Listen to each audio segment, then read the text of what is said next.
喺今日7月4日嘅賽事有兩匹馬特別值得你留意。第一匹就係第10場3班田草1200米嘅6號馬巴比精。點解呢匹馬值得留意？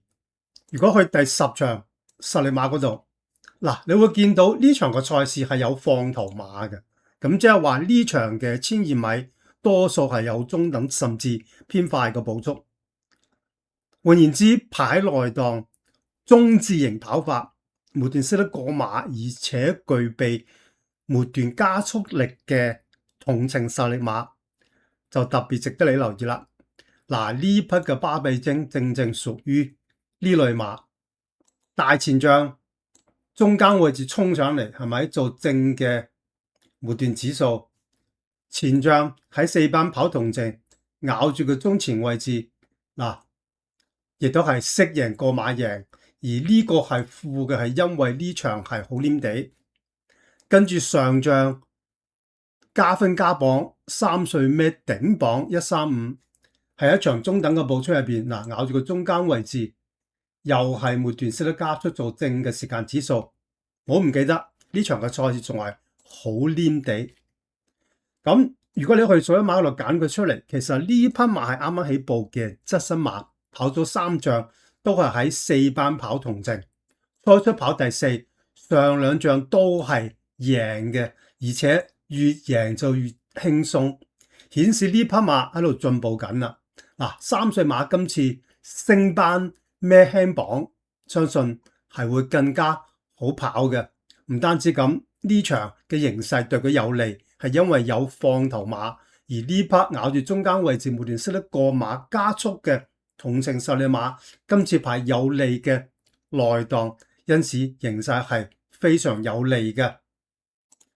因此第10場3班田草1200米值得留意嘅馬就係6號嘅巴比精啦。當然呢匹馬值得你考慮攞嚟做馬膽。如果你仲未有職業排位計算表贏錢版嘅話，我就建議你依家嗱臨即刻擁有啦。嗱，擁有贏錢版非常容易。你只需要掃一掃呢度嘅2維碼，你就可以即刻擁有啦。記住，千祈唔好錯過嚟緊賽事，只需要用幾百蚊落注而可以贏過萬嘅機會。而喺今日第2匹值得你留意嘅馬，就係第9場4班田草1200米嘅3號馬利高八斗。如果去實力馬嗰度，嗱，呢場嘅放頭馬唔多，係呢2匹嘅啫，而呢2匹嘅頭段都唔係特別快嘅，因此呢場嘅賽事可能係中等，甚至可能係偏慢少少嘅步速形勢。咁即係話同程嘅實力馬可以咬喺前邊走，末段具備加速力嘅馬匹係有利啦。咁當然排內檔係更加有利。嗱，利高八斗正正屬於呢類馬，上3仗佢跑4班同程，全部都係入 Q 嘅，係咪？大前仗排內檔，嗱，咬住個前邊走，係一場快步速嘅賽事入邊，末段識得加速做正嘅時間指數。前仗排中檔，亦都係咬住個前邊走，係一場中等偏慢嘅步速入邊，佢入 Q 緊緊敗嘅啫。而呢場睇唔到嘅末段指數係因為係好黏地。嗱，上仗又係好黏地，咁佢排中檔又係咬住個前邊走，嗱，其實係末段具備加速力嘅，即使呢個係好黏地啊。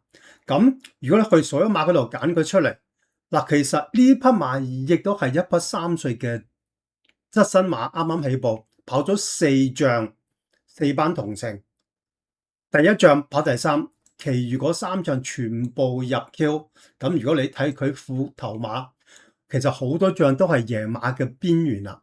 嗱，呢場第9場點解我哋擺喺第10場之後先至講第2匹呢？嗱，係有原因㗎。嗱，如果你睇佢大前仗入 Q 嗰仗排一檔，咬住個前邊走，係咪緊緊副頸位喺個贏馬邊緣㗎啦？嗱，佢輸嗰筆對手叫做包裝天王，而包裝天王樹仗跑同程贏，跟住升班跑同程，亦都係上名嘅。OK， 咁即係話佢呢仗緊緊副嘅係強手。